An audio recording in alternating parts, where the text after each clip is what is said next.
মায়ার নবী ডাক দিয়া বলবে আল্লাহ আপনি জাহান্নামকে ফিরান। আল্লাহ তাআলা মায়ার নবীকে সান্ত্বনা দেওয়ার জন্য এক ফোঁটা পানি হাতে নিয়ে ফেরেশতাদেরকে বলবে ওরে ফেরেশতারা তোমরা ওই পানিগুলা জাহান্নামের গায়ের মধ্যে ছিটিয়ে দাও।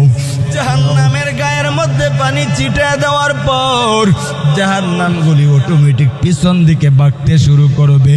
ফেরেশতারা ডাক দিয়া বলবে ওরে মালিক এটা কেমন বরকতের পানি দিলা, যেই জাহান্নামকে ৭০,০০০ শিকল দিয়েও আমরা ধরে রাখতে পারি নাই, এমন একটা কিসের বরকতের পানি দিলা আল্লাহ শুনতে চায়।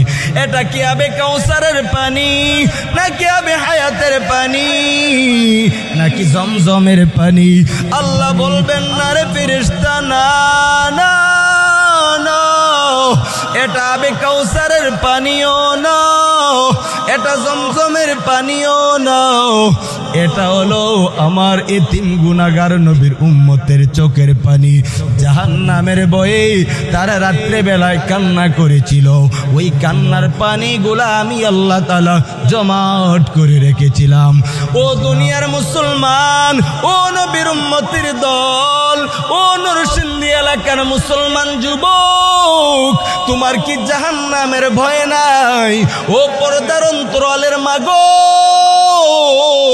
ওই কবরস্থানের দিকে তাকায় দেখো, ওই কবরবাসীওয়ালারা অনেক কবরবাসীরা ঘুমায় গেছে, অনেকেরই মা নাই, অনেকেরই বাবা নাই, অনেকেরই স্ত্রী পুত্র সন্তান নাই।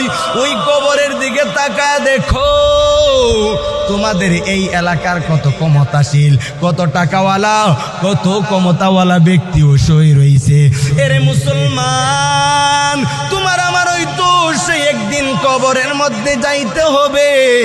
সেই কবরে যাওয়ার আগে তুমি জাহান্নামের বই একটা ফোঁটা চোখের পানি পালায় দাও। মায়ার নবী বলেন যেই উম্মতরা জাহান্নামের বই একটা ফোঁটা চোখের পানি পালাবে, মামবাকা মিন খাশিয়াতিল্লাহ হারামাল্লাহু তিলকাল আইনা আলান নার।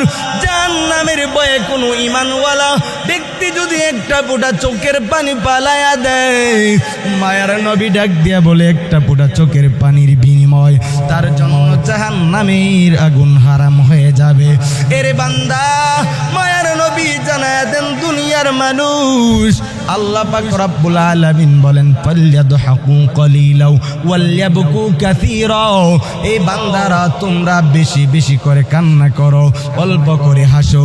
আজ তো আপনার আমার ভিতরে কান্না নাই, সাহাবায়ে কেরামদের ভিতরে কেমন কান্না ছিল।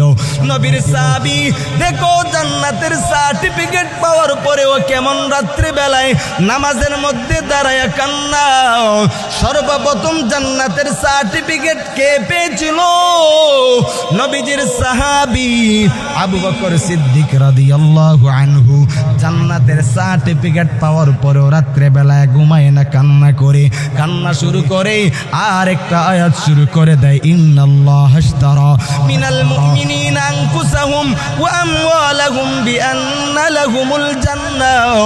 ওই আয়াতটা পড়তেছে আর বারবার কান্না করতেছে, সারা রাত কাটায় দিল 2টা রাকাত নামাজের মধ্যে।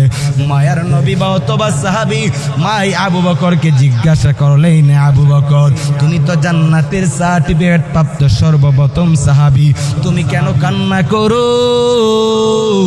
তোমার কিসের ভয়? তুমি কেন সারা রাত্রে কান্না করো? আবু বকর ডাক দিয়ে বলে, ও পয়গম্বর, আমার একটা বাজারের মধ্যে কাপড়ের দোকান আছে। ও নরসিংদী এলাকার মুসলমান, তোমাদের সেই এই এলাকার মধ্যে মাধবদীর মধ্যে কত কাপড়ের ব্যবসা চলে, সেই আবু বকর সিদ্দিকেরও কাপড়ের ব্যবসা ছিল রে যুবক। আজকে তুমি কাপড়ের ব্যবসা করি আজকে মাহফিলের মধ্যে আলোচনা শোনার জন্য চলে আসছো। ও যুবক ভাই, আবু বকর সিদ্দিক কেমন সত্য ব্যবসায়ী ছিলেন। ওনার দোকান থেকে কিছুদিন আগে একটা বৃদ্ধ মহিলা কাপড় নিয়েছিল। গতকালকে এসে ডাক দিয়া বলে, পয়গম্বর পায়সা ডাক দিয়া বলে, আবু বকর কিছুদিন আগে তোমার সেই দোকান থেকে একটা জামা কাপড় নিয়ে বানিয়েছিলাম, তোমাকে কিছু টাকা দিয়েছিলাম, আবু বকর তোমার কাপড় তুমি ফিরায়া নাও আর আমার টাকা আমাকে ফিরায়া দাও। মায়ার পয়গম্বরের সাহাবী আবু বকর ডাক দিয়া বলে, ও বুড়িমা, কিসের জন্য তুমি ওই কাপড়গুলা ফিরিয়ে দিতেছো আর টাকা নেওয়ার জন্য বলতেছো? বুড়িমা ডাক দিয়া বলে, ও আবু বকর, তোমার দোকানের কাপড় আমার পছন্দ হয় নাই, এই জন্য তোমার কাপড় আমি ফিরিয়ে দিতে চাই, আমার টাকা আমি ফিরিয়ে নিতে চাই।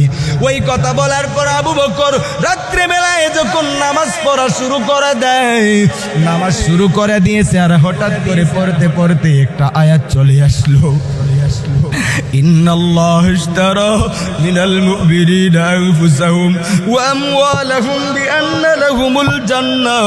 ওই আয়াতটা বলতেছে আর আবু বকর কান্না করে আর বলে, ওই আয়াতের মধ্যে আল্লাহ বলছেন মুমিন বান্দার জান ও মাল কিনে নিয়েছে, খরিদ করেছে, বিনিময়ে জান্নাত দিয়েছে। তাহলে মায়ের নবী ডাক দিয়া বললেন, আল্লাহ তো সুন্দর কথাই বললেন, তাহলে কান্নার কি কারণ? এই আবু বকর ডাক দিয়া বলে, পয়গম্বর, আল্লাহ তো আমার জানও নেয় নাই, মালও দেয় নাই, আল্লাহ তো আমাকে জানমাল নেয় নাই, বিনিময়ে জান্নাতও দেয় নাই, শুধুই মাত্র জান্নাতের সার্টিফিকেট পেয়েছি। আমি এই ভয় করি আল্লাহ যদি কঠিন হাসরের ময়দানে ডাক দিয়া বলে, আবু বকর, তোমার আমল তুমি ফিরায়া নাও আর আমার জান্নাতের সার্টিফিকেটটা আমাকে ফিরায়া দাও, ওই ভয়ে আমি ওই মহিলার কথা স্মরণ করিয়া কান্না করি। এ নরসিংদী এলাকার মুসলমান যুবক, ও পর্দার আলের আম্মা জান, ও ব্যবসায়ীওয়ালা ভাই, আত্তাজিরুস সুদুকুল আমিন মা'আন নাবিয়িন ওয়াস সিদ্দিকিন ওয়াস শুহাদাই ওয়াস সালিহিন ওয়া হাসুনা উলাইকা রাফিকা। বান্দা, তোমরা যদি সত্য ব্যবসায়ী হয়ে যাও, তোমরা তো এমন কাপড়ের ব্যবসায়ীওয়ালা ভাই, তোমরা আবু বকর সিদ্দিকের আদর্শ তোমাদের ভিতরে যদি লালন করতে পারো, হাসরের ময়দানে আবু বকর সিদ্দিকের সাথে তোমাদের হাসর নাসর হয়ে যাবে। এরে মুসলমান ইমানদার, সাহাবায়ে কেরামের আদর্শ ঢুকাও, যেই মায়ের নবীজির সাহাবায়ে কেরামদের এক একটা আদর্শ তোমার আমার ভিতরে যদি ঢুকাইতে পারি মুসলমান, তাহলে আপনার আমার জাহান্নাম থেকে বাইসা আল্লাহর তরি জান্নাতের মেহমান হতে পারবো। এরে মুসলমান ইমানদার, কেমন নবীকে মহব্বত করতে হবে? ও নরসিংদী এলাকার মুসলমান, দেখো মায়ার নবীকে কেমন মহব্বত করেছেন। নবীজির একজন সাহাবী হানজালা, যেই হানজালা মায়ার নবীর এত প্রেম, এত ভালোবাসা,